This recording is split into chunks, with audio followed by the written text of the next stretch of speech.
Hey, what up everybody? This is Stephen Breach coming to you, wondering what's going to be going down tonight on Monday Night Raw. Didn't really hear any recap or any bump up about what's going down tonight, but honestly I've been trying to think over the last few days if WWE is going to be bringing back John Cena. I know last week we got the announcement from Vicky Guerrero that good old Alberto Del Rio is going to be taking on John Cena at Hell in the Cell.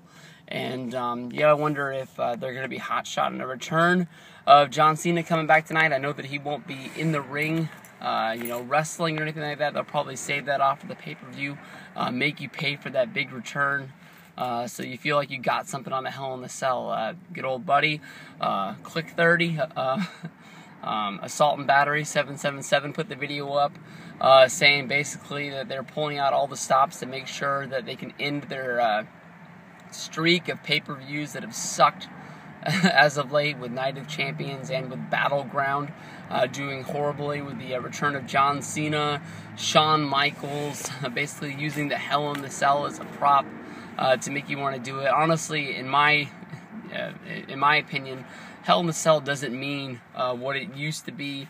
Honestly, I'm still surprised that they still have the name Hell in the Cell and they haven't really turned it into something like the Halloween Havoc cage match or something like that. To me, I know that hell really isn't a word that breaks the PG thing, and I hate it when people are always pointing out things they do here and there along the way. You know, they can't say this because that's not PG and stuff like that. But I'm just sort of surprised that the Hell in the Cell concept is still pulled through into the PG era, and they're still rolling with it. I know that when they have the Elimination Chamber, I think it is in Germany or something like that, they have to call it something else because of what the Elimination Chamber means to their past as a country and the people and everything like that. That they haven't really changed the name or even just dropped it and changed the concept. When you watch it, the Hell in the Cell match, I always remember back to what the first one meant. When they did Shawn Michaels versus Undertaker, and just the surprise of not knowing what's going to happen, and the whole build-up of Kane coming in and ripping the door off and destroying and leaving Undertaker laying there in the middle of the ring, and wondering if the European title was on the line in that big match. I don't know.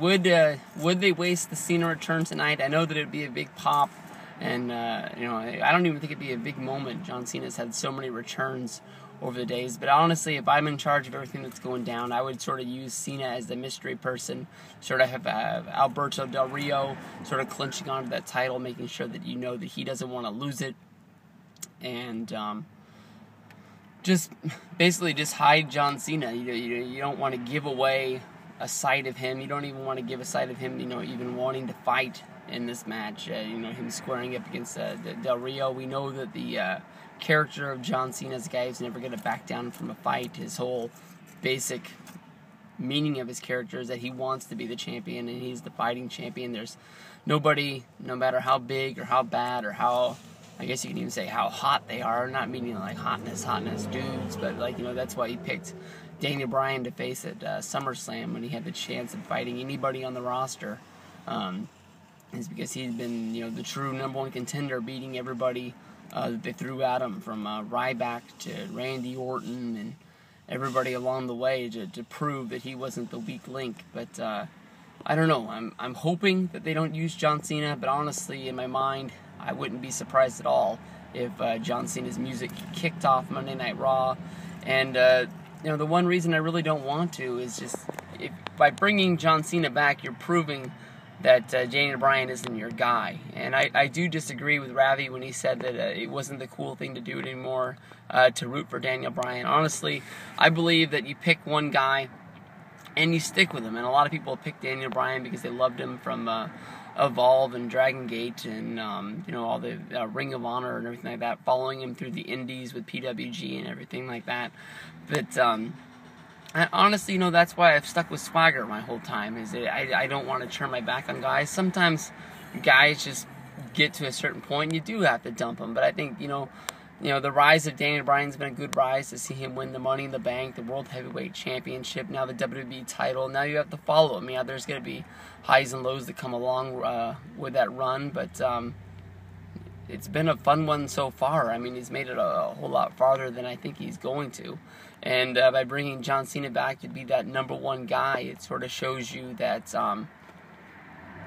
that they don't believe in the guy. And that's why I sort of dreamed up the concept that I made of them unifying the titles, with Cena winning the World Heavyweight Championship, Bryan winning the WWE Championship, and then sort of just saying, like, you got a title, I got a title, let's see who the better champion is, because Cena's the guy that you know is going to want a rematch, because he wants to prove that he's the face of the WWE, and then you have to see, you know, what they want to do, if they're going to let Cena just be Superman, or if they want to actually try and see if they want to develop another star that can sell you $15 towels that shows that say, yes, yes, yes, Daniel Bryan on them. That's my opinion. Peace out.